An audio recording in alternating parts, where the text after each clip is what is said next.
ఈరోజు దేవుని వాగ్దానం. ద్వితీయోపదేశకాండము 5వ అధ్యాయము.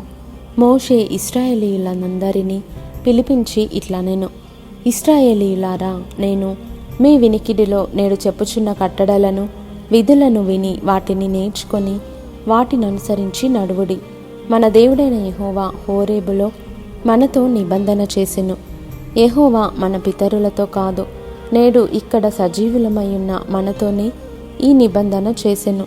యెహోవా ఆ కొండ మీద అగ్ని మధ్య నుండి ముఖాముఖిగా మీతో మాట్లాడగా మీరు ఆ అగ్నికి భయపడి ఆ కొండ ఎక్కలేదు గనుక యెహోవా మాట మీకు తెలియజేయుటకు నేను యెహోవాకును మీకును మధ్యను నిలిచి ఉండగా యెహోవా ఈలాగున సెలవిచ్చెను. దాసుల గృహమైన ఐగుప్తు దేశంలో నుండి నిన్ను రప్పించిన నీ దేవుడనైన యెహోవాను నేనే. నేను తప్ప వేరొక దేవుడు నీకుండకూడదు. ఆమెన్.